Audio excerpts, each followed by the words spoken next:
his childhood and youth. B.C. 356 to 336. The briefness of Alexander's career. Alexander the Great died when he was quite young. He was but 32 years of age when he ended his career, and as he was about 20 when he commenced it. It was only for a period of 12 years that he was actually engaged in performing the work of his life. Napoleon was nearly three times as long on the great field of woman action. His brilliant exploits.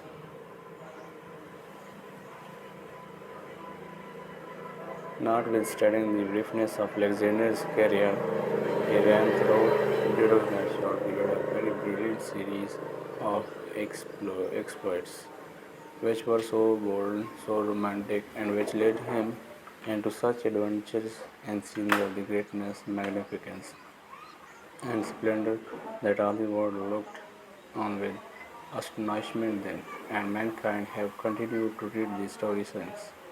From age to age, with the greatest interest and attention. Character of Alexander, mental and physical qualities. The secret of Alexander's success was his character.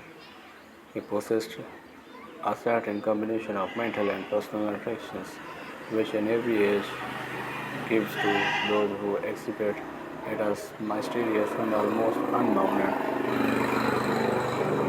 ascendancy overall within their influence. Alexander was characterized by these qualities in a very remarkable degree. He was friendly, formal in person, and very prepossessing in his manners. He was active, athletic, and full of order and enthusiasm in all that he did. At the same time, he was calm, collected, and considerate in emergencies, requiring caution and thought, and foreseeing in respect to the bearings and consequences of his act. He formed strong attachments, was grateful for kindness shown to him, considerate and respectful to the feelings of all who were connected with him in any way, faithful to his friends and generous toward his foes. In a word, he had a noble character, though he devoted its energies unfortunately to conquest and war. He lived, in fact, in an age great.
personal and mental powers had scarcely any other field for their exercise than his.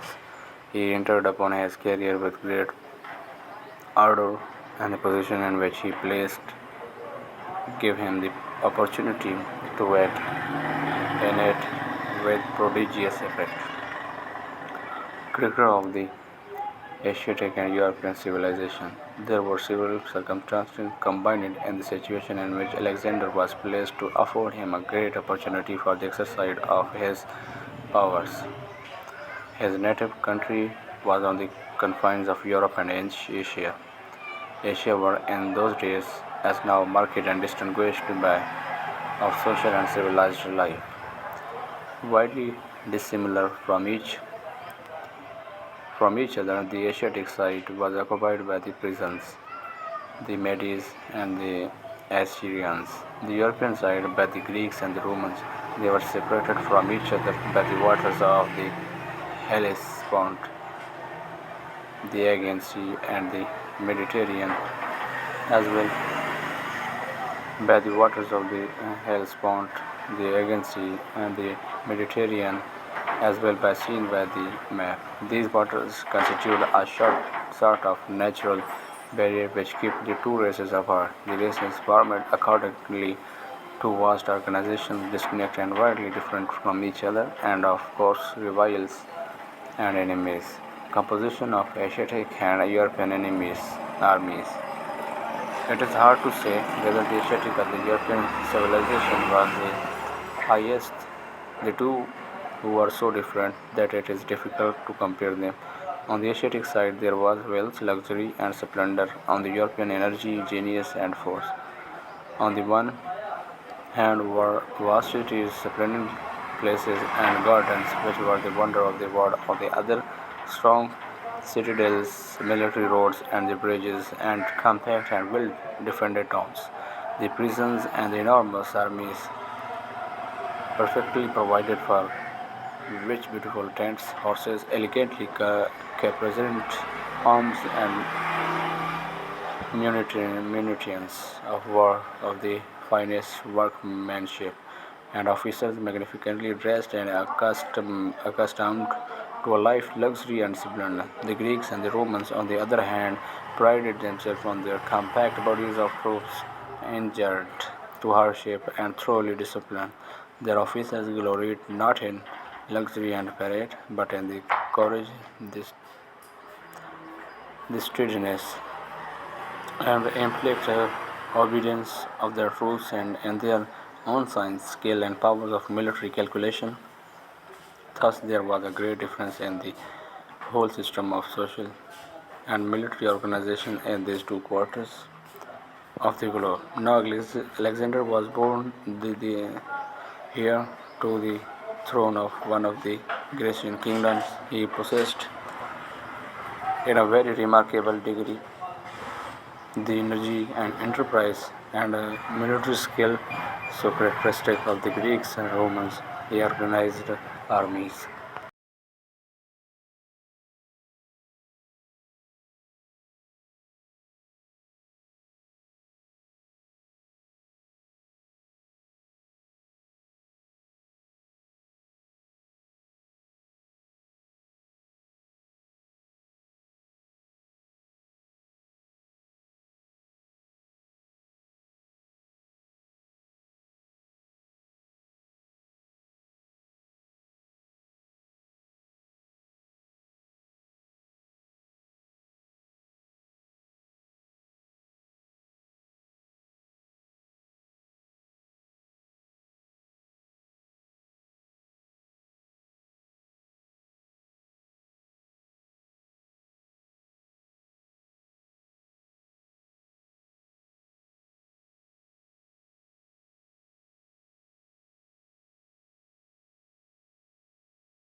crossed the boundary between Europe and Asia and spent the 12 years of his career in a most triumphant military incursion into the very center and seat of Asiatic power, destroying the Asiatic armies, conquering the most splendid cities, defeating or taking capital the kings and princes and generals that opposed his progress. The whole world looked on with wonder to see such a course of conquest pursued so successfully by so young a man with so small an army, gaining continual victories as it did over such vast numbers of foes and making conquests of such accumulated treasures of wealth and splendor. King Philip, extent of Macedon, Olympias, the name of Alexander's father was Philip. The kingdom over which he regained was called Macedon. Macedon was in the northern part of Greece. It was a kingdom about twice as large as the state of and one-third as large as the state of New York. The name of the Alexander's mother was Olympias. She was the daughter of the king of Epirus, which was a kingdom somewhat smaller than Macedon, and lying westward of it. Both Macedon and Epirus will be found upon the map at the commencement of this volume. Olympias was a woman of very strong and determined character. Alexander seemed to inherit her energy, though in his case it was combined with the other qualities of more attractive character which his mother did not possess. The young Prince Alexander. He was, of course, as the young prince, a very important personage in his father's court. Everyone knew that at his father's death he would become king of Macedon, and he was consequently the object of a great deal of care and attention. As he gradually advanced in the years of his boyhood, it was observed by all who knew him that he was endued with extraordinary qualities of mind and of character which seemed to indicate at a very early age his future greatness. Although he was a prince, he was not brought up in habits of luxury and effeminacy. This would have been contrary to all the ideas which were entertained by the Greeks in those days. They had the noble around so that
battle the combatants could not stand quietly, as they can now at a distance from the enemy, coolly discharging muskets or cannon.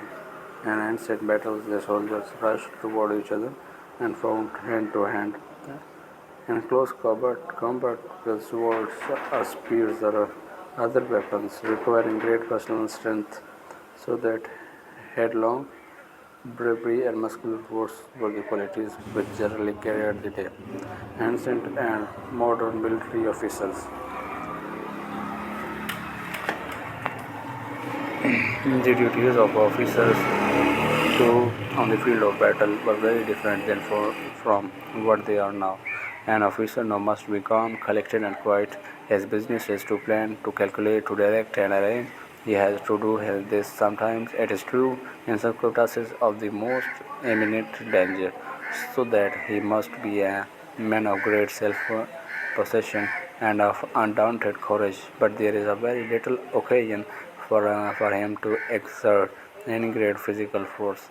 In ancient times, however, the great business of the officers, certainly in all the subordinate grades, was to lead on the men and set them an example by performing themselves deeds in which their own great personal powers was displayed. Of course, it was considered extremely important that the child destined to be a general should become robust and powerful in constitution from his earliest years, and that he should be inured to hardship and fatigue. In the early part of Alexander's life, this was the main object of attention. Alexander's nurse, Alexander's education. The name of the nurse who had charge of our hero in his infancy was Leonesse. She did all in her power to give strength and hardihood to his constitution. Why? At the same time, she treated him with kindness and gentleness. Alexander acquired a strong affection for her, and he treated her with great consideration as long as he lived. He had a governor also in his early years named Leonatus, who had the general charge of his education. As soon as he was old enough to learn, they appointed him a preceptor also to teach him such branches as were generally taught to young princes and those days. The name of this preceptor was Homer.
They had no printed books, but there were a few writings on freshman roles where young scholars were taught to read. Some of these writings were treatises on philosophy, others were romantic histories narrating the exploits of the heroes of those days, of course, with much exaggeration and embellishment. There were also some poems still more romantic than the histories, though generally on the same themes. The greatest productions of this kind were the writings of Homer, an ancient poet who lived and wrote 400 or 500 years before Alexander's day. The young Alexander was greatly delighted with Homer's tales. These tales are narrations of the exploits and adventures of certain great warriors at the siege of Troy, a siege which lasted 10 years, and they are written with so much beauty and force. They contain such admirable delineations of character and such graphic and vivid descriptions of romantic adventures and picturesque and striking scenes that they have been admired in every age by all who have learned to understand the language in which they are written. Alexander could understand them very easily as they were written in his mother tongue. He was greatly excited by the narrations themselves, and pleased with the following smoothness of the verse in which his details were told.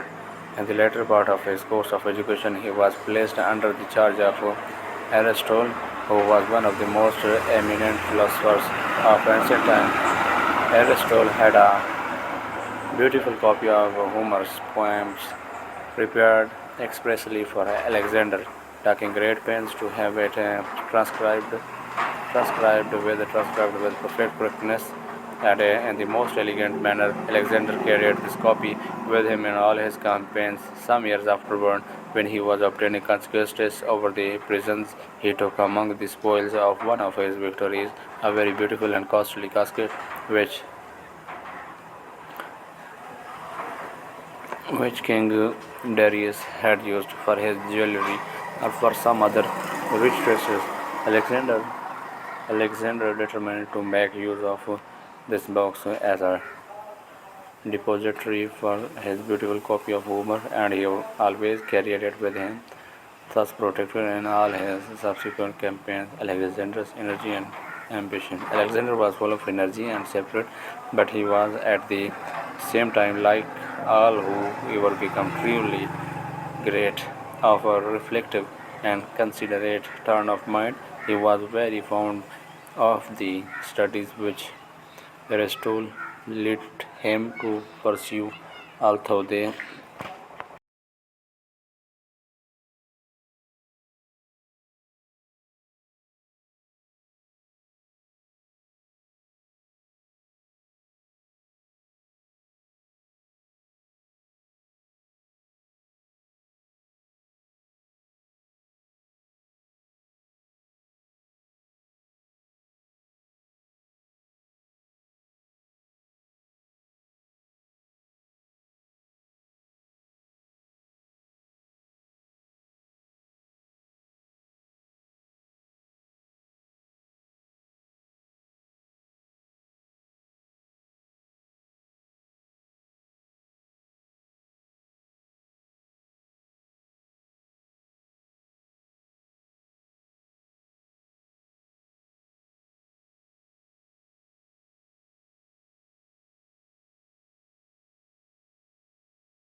War of very auspicious and difficult character, he made great progress in metaphysical philosophy and mathematics, by which means his powers of calculation and his judgment were greatly improved.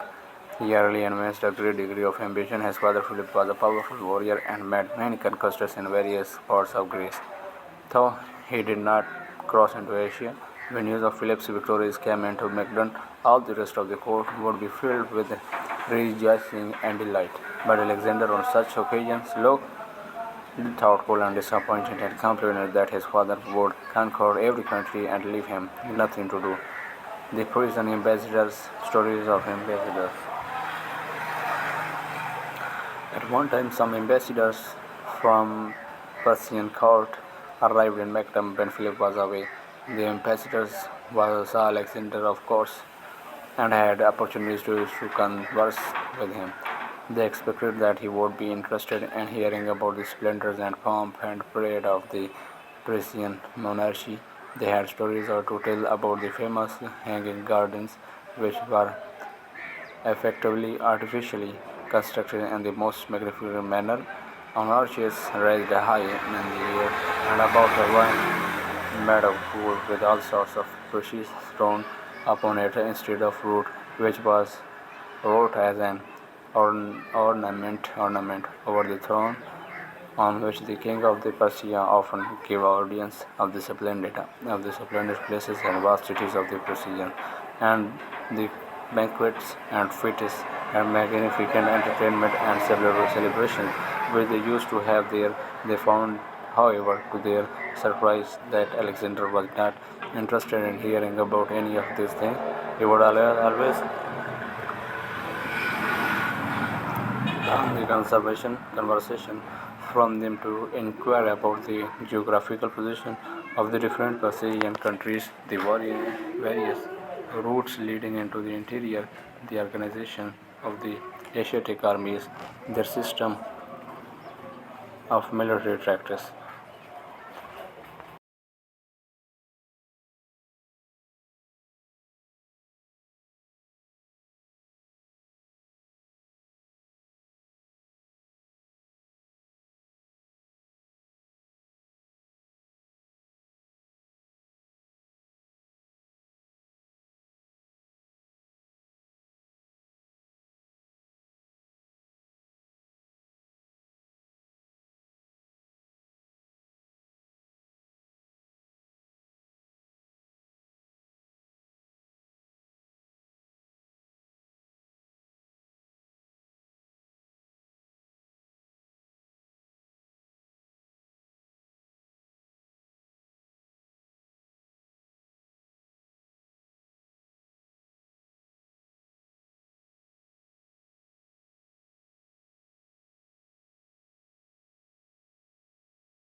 Secrets of Alexander's success.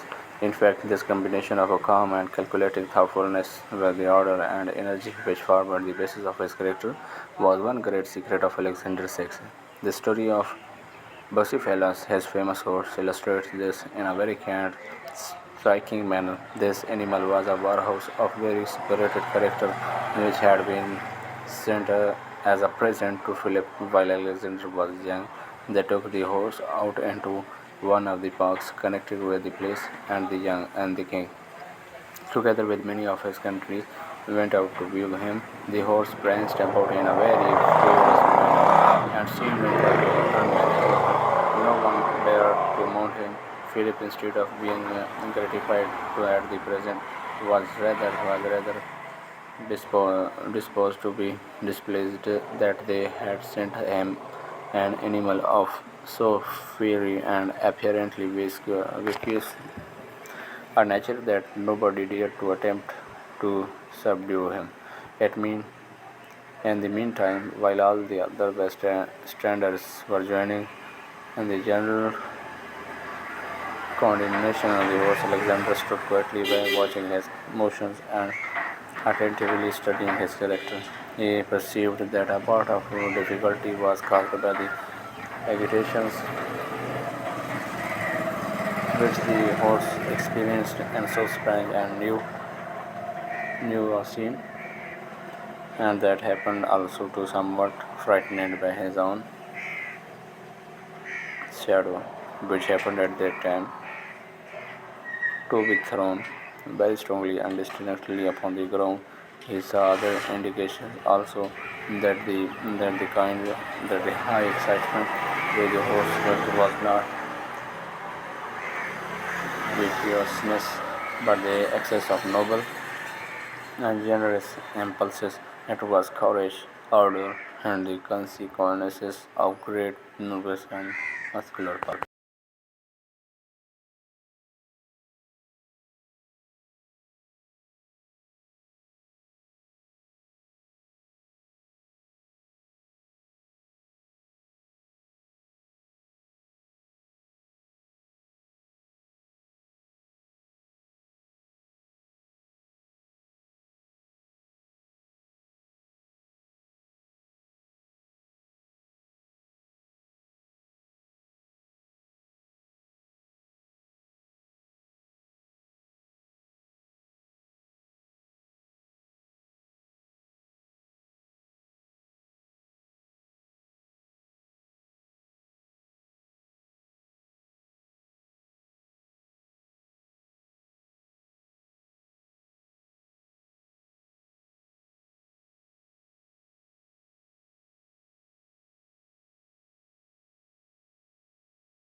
An exciting ride.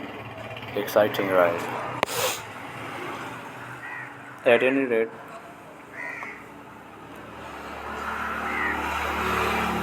Bucephalus was calmed and subdued by the presence of Alexander. He allowed himself to be caressed. Alexander turned his head in such a direction as to prevent his seeing his shadow. He quietly and gently laid off a sort of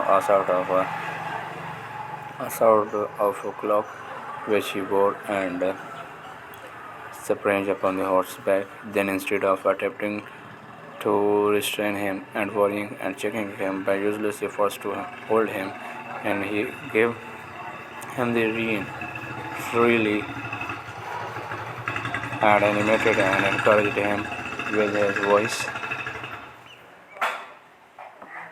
so that the horse flew across the plains at the top of the speed. The king and the countries looking on, at first with fear and trembling, but soon afterward with feelings of the greatest admiration and pleasure. After the horse had satisfied himself with his run, it was easy to rein him,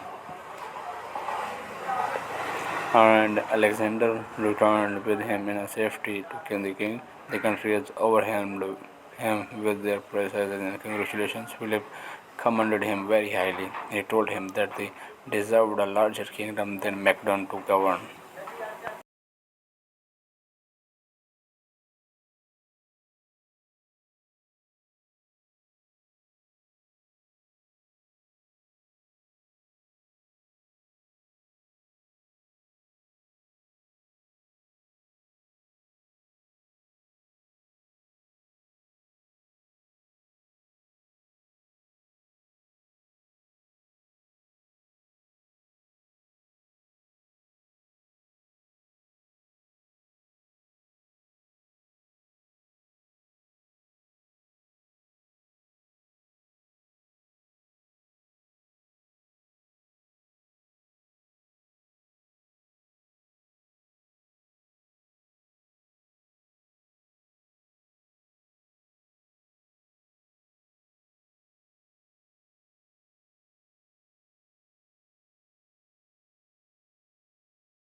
Alexander's character matured rapidly, and he began very early to act the part of the man.